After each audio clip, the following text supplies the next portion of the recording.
नमस्कार दोस्तों, 14 जून 2022 को रक्षा मंत्री और सेना के तीनों प्रमुखों के द्वारा इंडियन आर्मी में रिक्रूटमेंट के लिए एक नया स्कीम लॉन्च किया गया जिसका नाम अग्निपथ है। और अग्निपथ के द्वारा जो भी सैनिक जाएंगे उनको अग्निवीर कहा जाएगा। इसके अनाउंस करने के बाद देश के विभिन्न हिस्सों में इसका विरोध चालू हो गया। कहीं सरकारी तो कहीं सार्वजनिक संपत्ति को नुकसान पहुंचा है।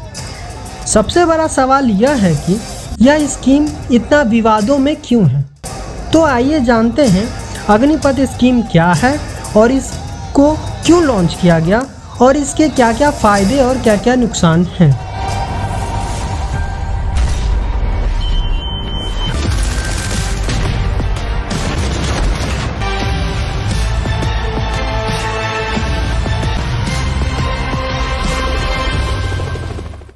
अग्निपथ स्कीम के अनुसार हर साल 46,000 से लेकर के 50,000 सेना की बहाली होगी और इन अग्निवीरों को 4 साल का ही सेवा करने का मौका मिलेगा। जो लोग 17.5 से 23 साल की उम्र के हैं वे लोग इसके लिए एलिजिबल होंगे। यह बहाली सेना के नॉन कमीशन रैंक के लिए होगी, सिपाही और नाइक जैसे पदों के लिए। अग्निवीर की सैलरी पहले साल में 30,000, जिसमें से 21,000 इन हैंड और 30,000 का 30% 9,000 सेवानिधि फंड में जाएगा और सरकार अपने तरफ से 30% सैलरी को भी सेवानिधि फंड में देगी। चौथे साल यही सैलरी बढ़कर 40,000 हो जाएगी। इसके अलावा जब अग्निवीर नौकरी को छोड़ेंगे तथा रिटायर्ड होंगे तो उन्हें सेवानिधि फंड में 11.71 लाख दिया जाएगा। 4 साल के बाद 75% अग्निवीर्स को रिटायर कर दिया जाएगा और 25% अग्निवीर्स जो योग्य होंगे उनको फुल टाइम सर्विस दिया जाएगा। तो आइए जानते हैं अग्निपथ स्कीम के फायदे और नुकसान क्या क्या हैं। आइए अब इस स्कीम का नुकसान जानते हैं जिससे प्रोटेस्टर्स इतने गुस्से में हैं। प्रोटेस्टर्स का पहला मानना है कि उनका फ्यूचर इनसिक्योर है। जब वो 4 साल बाद रिटायर हो जाएंगे तो उनका क्या होगा। प्रोटेस्टर्स यह चाहते हैं कि पहले जैसे 15 साल की सेवा ली जाती थी वही रहे, क्योंकि उसमें सैलरी और पेंशन अच्छे खासे थे। दूसरा, प्रोटेस्टर का कहना है कि 4 साल के बाद जब वह रिटायर हो जाएंगे तब वो बेरोजगार हो जाए। तीसरा, प्रोटेस्टर्स का कहना है कि उनको रोजगार का कोई गारंटी नहीं है। 4 साल बाद वो क्या करेंगे और कहाँ जाएंगे।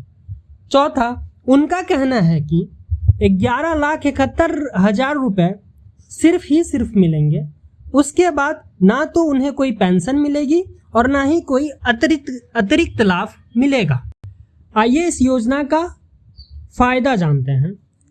25% अग्निवीर जो रिटायर नहीं होंगे उनको मौका दिया जाएगा। उनके मेरिट के बेसिस पे उन्हें फुल टाइम सर्विस दिया जाए।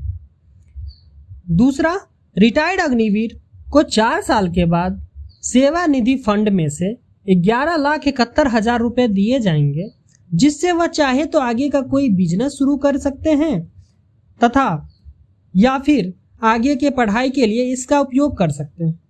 तीसरा, अग्निवीर को राज्य सरकार के द्वारा भी राज्य सुरक्षा बल में उनको प्रायोरिटी दी जाएगी। गृह मंत्रालय के द्वारा भी सेंट्रल आर्म पुलिस फोर्स और आसाम राइफल्स में अग्निवीर को प्रेफरेंस दिया जाएगा। 10% का आरक्षण दिया जाएगा। ज़्यादा से ज़्यादा लोग देश के सेवा कर पाएंगे, उनको करने का मौका मिलेगा, जिससे आर्मी के एवरेज एज 32 साल से घटकर 26 साल हो जाएगा और हमारा आर्मी भी यंग आर्मी कहा जाएगा। अग्निपथ स्कीम का लॉन्च करने का मुख्य कारण सरकार का यह है। सरकार का कहना है कि डिफेंस बजट हर साल का 5,25,000 करोड़ रुपया है, जिसका 1,20,000 करोड़ रुपया सिर्फ पेंशन में चला जाता है।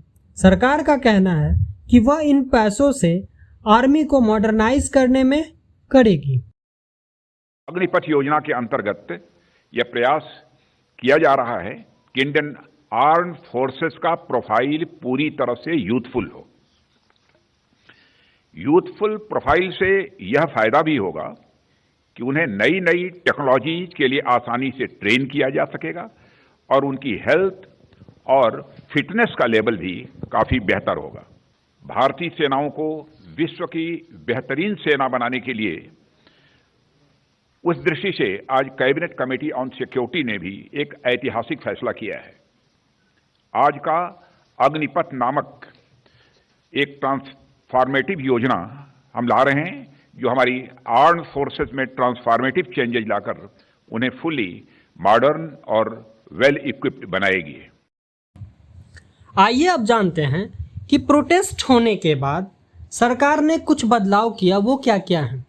पहला बदलाव यह है कि कोविड-19 के कारण 2 साल से रिक्रूटमेंट नहीं हुई, जिससे प्रोटेस्टर नाराज थे, तो इस कारण से अग्निपथ के एज लिमिट में बड़ा बदलाव किया गया। वह 21 साल से 23 साल कर दिया गया। गृह मंत्रालय के द्वारा सेंट्रल आर्म्ड पुलिस फोर्स और असम राइफल्स में 3 साल का एज रिलैक्सेशन भी दिया गया। सेंट्रल गवर्नमेंट के द्वारा 10% सरकारी नौकरी में रिजर्वेशन दिया जाएगा। जो लोग 4 साल के बाद कोई और नौकरी करना चाहेंगे। रक्षा मंत्रालय के द्वारा भी 10 साल का रिजर्वेशन दिया जाएगा अग्निवीर के लिए। तो ये था अग्निपथ स्कीम के बारे में।